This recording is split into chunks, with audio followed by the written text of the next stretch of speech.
हाँ दोस्तों, मेरा नाम यूवी है। इस वीडियो में हम विजयनगर साम्राज्य के सिक्के के बारे में जानेंगे। तो देखते हैं। विजयनगर साम्राज्य की स्थापना तथा इसके संस्थापक की मूल उत्पत्ति के संदर्भ में विद्वानों के मध्य क्या था? विवाद रहा है। विद्वानों के मध्य विवाद रहा है। कुछ विद्वानों के अनुसार विजयनगर साम्राज्य के संस्थापक कौन? हरिहर तथा बुक्का काकतीय राज्य के क्या थे? राज्याधिकारी थे। हरिहर तथा बुक्का काकतीय राज्य के क्या थे? राज्याधिकारी थे। काकतीय राज्य के मरणोपरांत उन्होंने कांपली राज्य की सेवा स्वीकार कर ली थी। किसकी? कांपली राज्य की सेवा स्वीकार कर ली थी। किसके बाद? ये काकतीय राज्य के मरणोपरांत। फिर मोहम्मद तुगलक ने बज कांपली राज्य को जीता। कि हाँ, बज कांपली राज्य को जीता तो हरिहर तथा बुक्का दोनों को बंदी बनाकर कहाँ ले जाया गया? दिल्ली ले जाया गया। मोहम्मद तुगलक ने बज कांपली राज्य को जीता तो हरिहर तथा बुक्का दोनों भाइयों को कहाँ ले गया?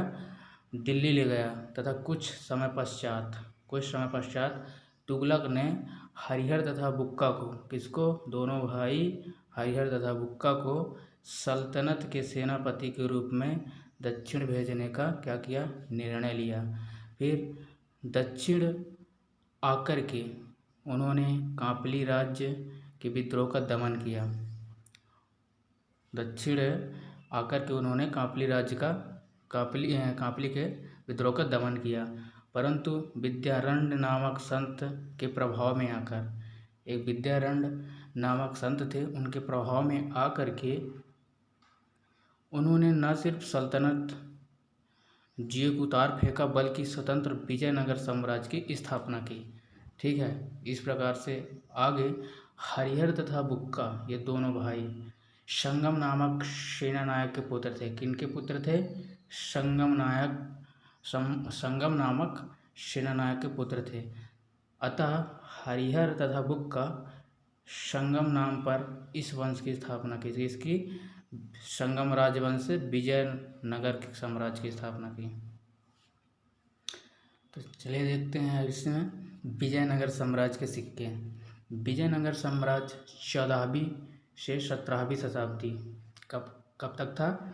14वीं से 17वीं शताब्दी के बीच था, ने बड़ी मात्रा में सोने के सिक्के जारी किए थे। बड़ी मात्रा में सोने के सिक्के जारी किए थे। उनके सिक्कों में प्रयुक्त अन्य धातुएं जैसे शुद्ध चांदी और तांबा थी। इसमें 4 प्रकार के हैं, जैसे पगोडा है, स्वर्ण फड़म है, रजत तरस है और तांबे के सिक्के हैं। तो इसका उपयोग इस प्रकार से है। पगोडा जो है उच्च मूल वर्ग के खंजर के प्रतीक के साथ दौड़ते हुए योद्धा की आकृति थी। क्या थी पगोडा? उच्च मूल वर्ग खंजर के प्रतीक के साथ दौड़ते हुए युद्ध की आकृति थी, योद्धा की आकृति थी। स्वर्ण फड़म किसके लिए था? कार्यात्मक इकाई के लिए यूज किया जाता था। और रजत तरस जो है भिन्नात्मक इकाई के लिए यूज किया जाता था। और तांबे के सिक्के जो है दिन प्रतिदिन के लेन देन के लिए उपयोग किया जाता था। विजयनगर के प्रारंभिक सिक्के विभिन्न टकसालों में तैयार किए गए थे। और टकसाल उसे कहते हैं जहाँ सिक्कों का निर्माण किया जाता है। तो टकसालों में तैयार किए गए थे। उन्हें बारकुर, गदैनास, भटकल आदि जैसे विभिन्न नाम दिए गए थे। जो वहाँ सिक्के तैयार किए गए थे उन्हें बारकुर, गदैनास, भाटकल आदि जैसे विभिन्न नाम दिए गए थे। लेख कन्नड़ या संस्कृत में प्रत्येक चोंच से हाथी और पंजे के साँड़ पकड़े हुए 2 सिर वाली चील। कैसे? प्रत्येक चोंच से हाथी और पंजे से साँड़ पकड़े हुए 2 सिर वाली चील और विभिन्न हिंदू देवी देवताओं की आकृतियाँ मिलती थी। इन सिक्कों में कैसी थी? प्रत्येक चोंच से हाथी और पंजे से साँड़ पकड़े हुए 2 सिर वाली चील और विभिन्न हिंदू देवी देवताओं की आकृतियाँ मिलती थी इन सिक्कों में। कृष्णदेव राय 1509 से 1592 ईस्वी तक द्वारा जारी किए गए। इन सिक्कों का किसने जारी किया? कृष्णदेव राय। तो कृष्णदेव राय द्वारा जारी किए गए स्वर्ण बराह सिक्के पर एक तरफ बैठे, इसमें कृष्णदेव राय के द्वारा जो जारी किया गया था क्या, स्वर्ण वराह सिक्के, ठीक है।